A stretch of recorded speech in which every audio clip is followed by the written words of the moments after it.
बेमतलब व्यर्थ करते हैं। अपनात्माओं बच्चों का ब्याह होना है, उसको कति सिंपल साधारण तरीके से करना चाहिए।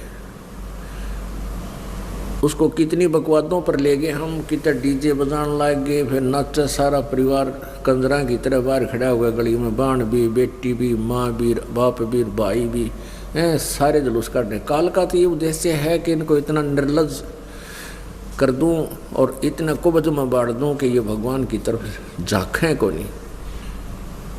खूब पैसा लगाते हैं, कोई शराब पिलाते हैं और बेमतलब के आइटम और वो दहेज रूप में देते हैं।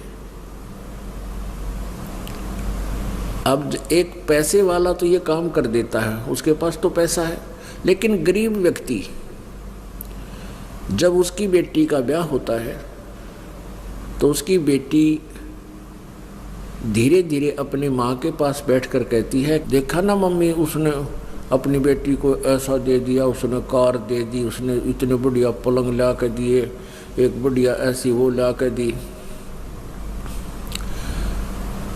तो माता समझ जाती है कि बेटी की उत्सुकता है कि मैं भी ऐसा ही कुछ लेकर जाऊं।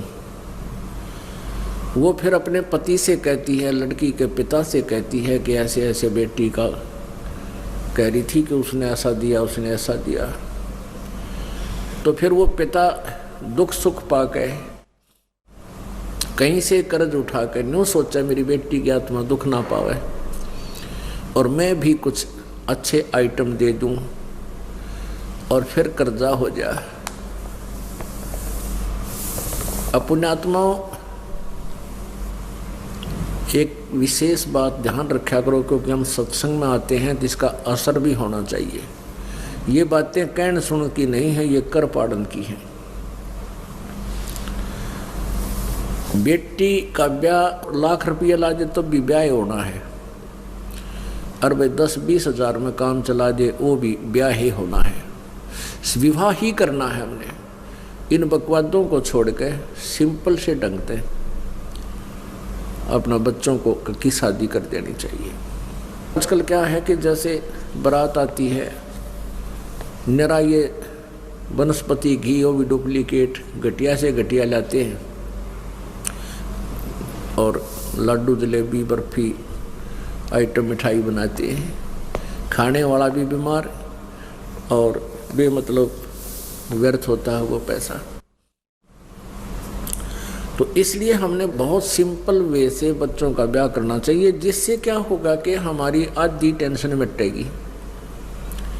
अब पहले जैसे लड़की युवा हो जाती है तो माता पिता की नींद हराम हो जाती है, कहाँ से पैसा लाएंगे, कैसे बेटी ब्याहेंगे।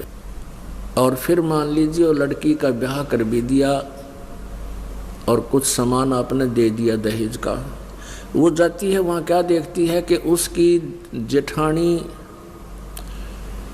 उससे कुछ ज़्यादा आइटम ला रखे हों दहेज में, तो फिर उस परिवार वाले रह रह कर टोकते हैं, देख या बड़े वाली तो इतना लाई थी, उसने इतना लाई, देखियो कितना सामान लाई।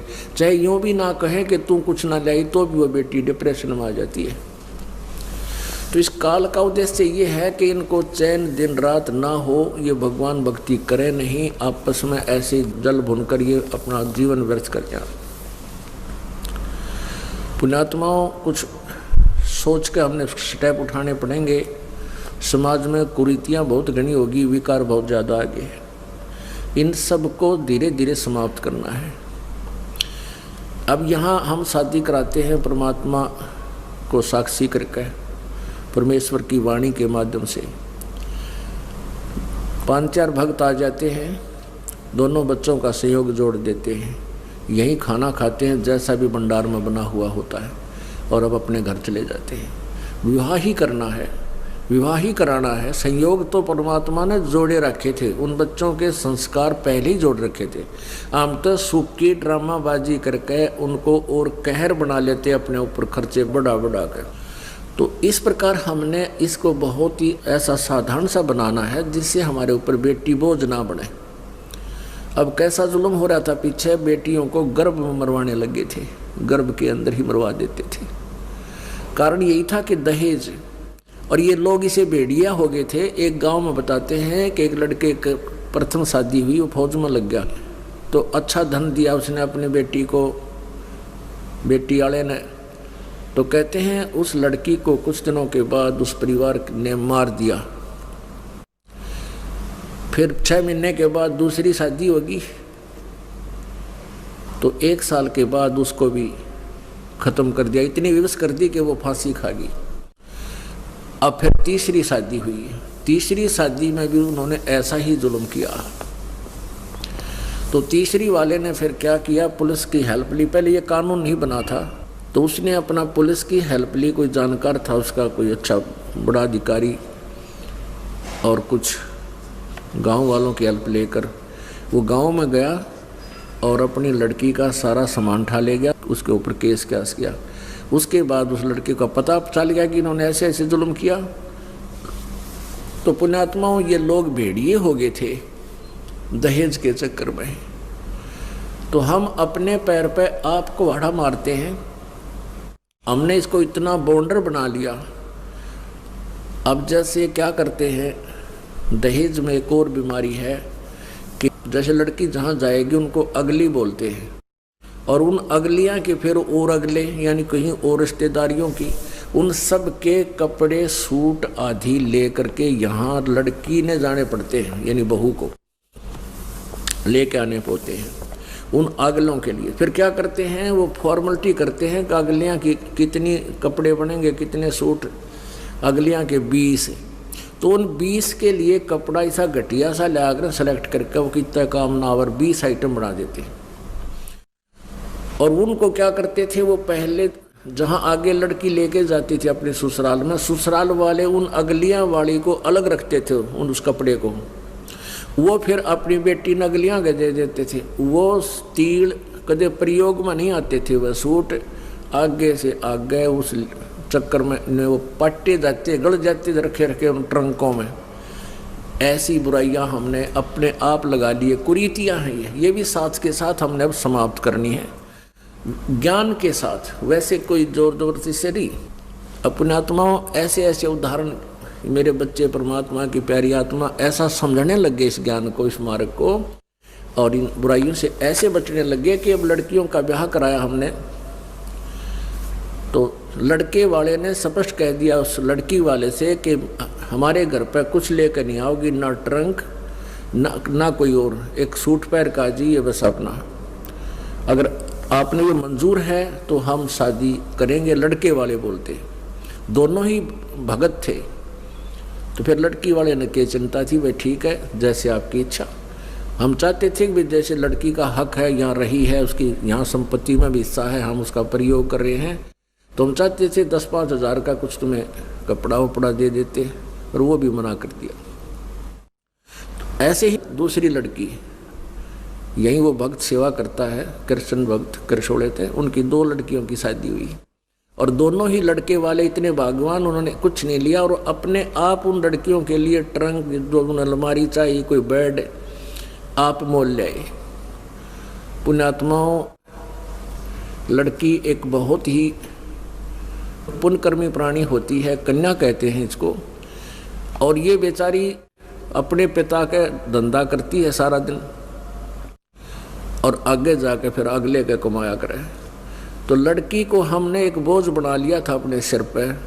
अब ये लड़की चाहे कितनी हो जाइयो, हमारे ऊपर बोझ नहीं पड़ेगा, और फिर हमारी भक्ति में बाधा नहीं बनेगी, क्योंकि लड़की का विवाह जहाँ किया जाता है वो भक्त भी दयालु होते हैं, भगवान से डरने वाले होते हैं। तो अन्य समाज में जो शादी करने से पहले यह चिंता हो जाती है कि बच्ची के सलूक कैसा करेंगे वो ससुराल वाले। 10वें दिन फोन आ जाता है लड़की का कि सासू ने बोली, ससुरा ने बोला, और ननंदिया बकवाद कर रही है।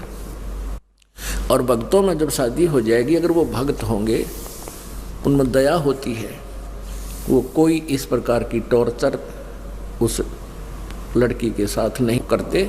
तो इस प्रकार पुण्यात्माओं, आपका भी जीवन सफल होगा, और बेटी जिसने ब्याह दी वो माता पिता भी अपना सुख का सांस लेते हैं। इस प्रकार हमने इस भक्ति के साथ साथ इस बोझ को हल्का कर लेंगे, फिर हमने 20% दौड़ धूप करनी पड़ेगी पेट के लिए। अब हम 99% पेट के लिए धक्के खाते फिरते, फिर भी पूरा नहीं हो रहा, क्योंकि हमने अपने साथ बकवाद घड़ी लगा ली। ब्याह शादी में कार लेंगे, कार देवांगे, फलान देवांगे, फिर कोठी बड्डी गाड़ांगे हैं, फिर बात बना लिया ऐसा जुगाड़। अपने आत्माओं, इस बात की हमने कतई आवश्यकता नहीं है। हमने अपनी बेटी की शादी कर दी और हमने उनको भगवान का सहारा दिलाना चाहिए, परमात्मा से जोड़ देना चाहिए। फिर वो परमात्मा की भक्ति से ही शक्ति उनमें आएगी, उनके गुजारे बढ़िया होंगे। ना किस्मत में होगा तो भी कबीर परमात्मा अपने उन बच्चों को सुख देगा, भक्त धन देगा। तो हमने ये बात की रिवाज बना रखी है। अब क्या करते हैं, जैसे बाती जाते हैं उस दिन क्या करते हैं, उनके लिए वहाँ गेट का ऊपर एक चौकी बनाई जाती है, पाटड़ा, और आगे फिर उसके चित्रकारी ही करते हैं और तिलक लगाओगे बातियाँ गए, फिर उनका माला डालेंगे, वो बहन का माला डालेगा। तो इस तरह के जो ड्रामाबाजी है क्यों शुरू हुई? लालच और लोभ में। अब ससुराल वाले उस लड़की को कहते हैं कि तेरे भैया की बढ़िया सेवा करिए या अच्छा धन देंगे, अच्छा बात भरेंगे। मान लिए उन्हें 1500 रुपये दे दिए बात में कि सारी उम्र का काम हो गया वो, तो ये उन पर भी बोझ। अच्छा, फिर कपड़े, जैसे शादी होती है हम देखा करते तो सबके नए कपड़े बनवाया करते, रिश्तेदार आ जाते, बहन बेटियां आ जाती, अपने घर वालों के भी, यानी ब्याह वो जो लड़का लड़की का संयोग जोड़ने में जो खर्चा थोड़ा होया करता, ये बाकी ड्रामाबाजी में बेगन हो जाया करता। तो हमने इन सब को, जैसे हम भात में जाते हैं और हम अपनी पूजा कराते हैं, तिलक आदि लगवाते हैं, ये नहीं लगवाना चाहिए, क्योंकि हम जीव हैं। अगर हम भक्ति पर लगे हुए हैं और हम दूसरे से अपनी पूजा कराते हैं तो परमात्मा रुष्ट हो जाता है, आपका नाम खंड हो जाएगा। हमने यहाँ अपना टाइम पास करना है। अगर आप ये वीडियो YouTube पर देख रहे हैं तो हम